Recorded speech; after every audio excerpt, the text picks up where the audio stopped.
Hi, and welcome back to Thone's Nibbles, number 129, covering part of Romans chapter 12. God's will for us. And this is important for us to know what God's will is for us. This comes from Romans chapter 12, verses 1 and 2. I beseech you, therefore, brethren, by the mercies of God, that you present your bodies a living sacrifice, holy, acceptable to God, which is your reasonable service. And do not be conformed to this world, but be transformed by the renewing of your mind, that you may provide that which is good and acceptable and perfect will of God.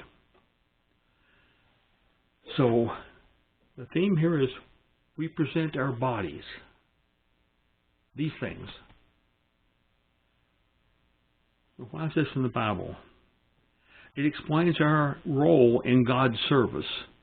After we are saved, and after we have studied a bit, perhaps, then God wants us to go into His service, and that could be, teaching a third grade Sunday school class.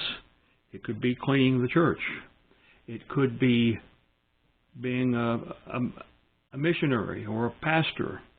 It could be, leading the choir, singing in the choir, whatever. There are all these different services that we can do that God wants us to do, but it's why this is explaining to us why. Who is it written? It's written to all believers. Communications. Be otherworldly to the world's temptations. That is, if you think about it, we're sort of on a teeter-totter just after salvation. We can either go back to our old ways of doing things, the worldly ways, or we can be new creatures as God wants us to be, and go away from those worldly ways and towards more and more His ways, and that's when we're doing His service. Application to my life.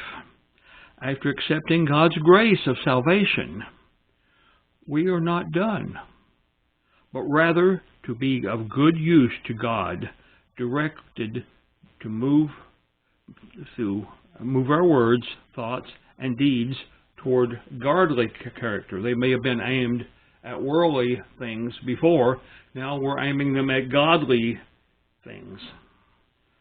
We are to do with purpose to bring our lives in the direction of God's will, so that we have more perfect examples of His Word to lead others to salvation.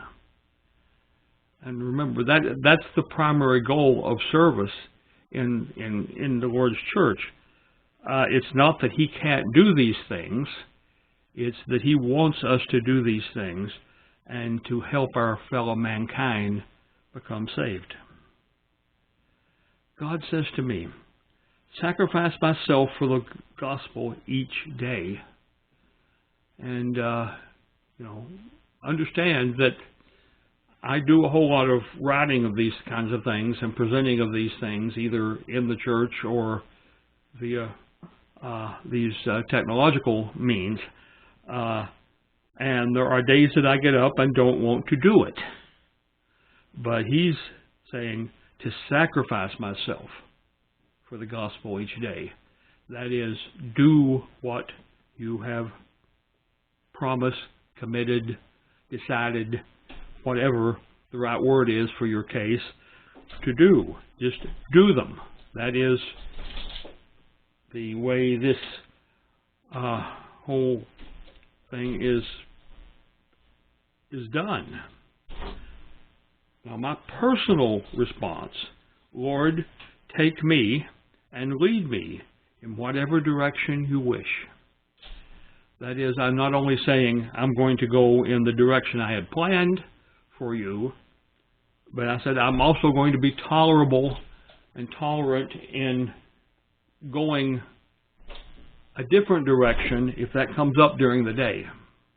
Because sometimes my plans aren't His plans. Okay. So that completes this lesson, and we'll see you next time.